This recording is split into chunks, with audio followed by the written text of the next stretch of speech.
আসসালামু আলাইকুম ভিউয়ার্স। আজকে আম্মু রান্না করবে মিষ্টি কুমড়া ভাজি। তো মিষ্টি কুমড়া ভাজি রান্না করার জন্য প্রথমে একটি ডেকচি নিয়ে নিব। ডেকচির মধ্যে দিয়ে দিব পরিমাণ মতো তেল।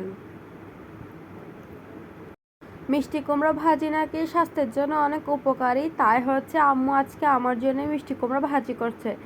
বলতেছে আজকে মিষ্টি কুমড়া তুই খাবি মানে খাবি, মানে জোর জবরদস্তি চলতেছে আর কি আর করার, আম্মু যখন বলতেছে খেতে তো হবে।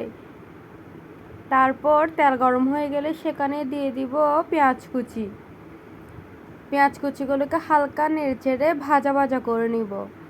পেঁয়াজগুলো হালকা ভাজা ভাজা হয়ে আসলে সেখানে দিয়ে দিব মিষ্টি কুমড়া। আম্মু মিষ্টি কুমড়া টুকরো করে নিয়েছে। আপনারা চাইলে মিষ্টি কুমড়া চিকন চিকন আলু ভাজি যেরকম করে বানান ওরকম করেও করতে পারেন। তবে মিষ্টি কুমড়া যেহেতু গলে যায় তাই হচ্ছে এরকম করে বানানোই উচিত, না হলে কিন্তু একদম ভর্তা ভর্তা হয়ে যাবে। একটু বড় বড় করে স্লাইস করলে তাহলে কিন্তু খেতে ভাল লাগবে এবং দেখতেও ভাল লাগবে, না হলে তো পুরো গলেই যাবে। আর আপনারা যদি ভর্তা ভর্তা টাইপের করে খেতে চান তাহলে তো ছোট ছোট করে কেটে নিলে রান্না করার সময় অবশ্যই গলে যাবে। যাই হোক, তারপর দিয়ে দিল আম্মু মরিচ কুচি আর হচ্ছে ধনেপাতা কুচি, সাথেই দিয়ে দিল সামান্য পরিমাণ গরম মশলা গুঁড়ি আর হচ্ছে পরিমাণ মতো লবণ।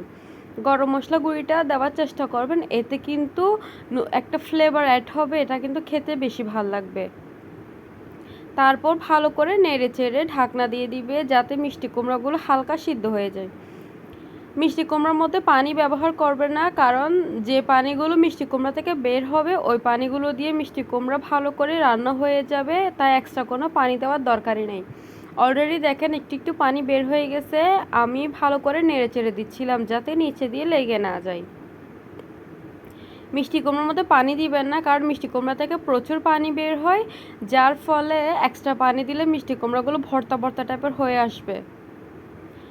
তারপর আবারও ঢাকনা দিয়ে কিছুক্ষণ রান্না করে আবারও খুলে নিলাম। এই তো দেখেন মিষ্টি কুমড়া একদম পারফেক্টলি সিদ্ধ হয়ে গেছে, আর দেখেন কতগুলো পানি বের হয়েছে। আর পানিগুলো এরকম করে নেড়ে ছেড়ে হালকা শুকিয়ে নিচ্ছিলাম, কারণ মিষ্টি কুমড়ার ঝোল ঝোল ভাল লাগে না, একটু ভাজা ভাজা টাইপের থাকলে ভাল লাগে আর কি।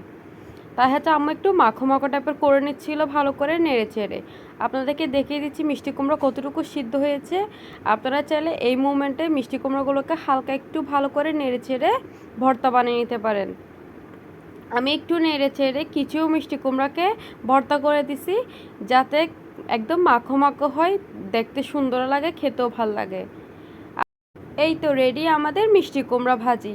আপনারা চাইলে উপর দিয়ে ধনেপাতা কুচিও ছড়িয়ে দিতে পারেন। আল্লাহ হাফেজ।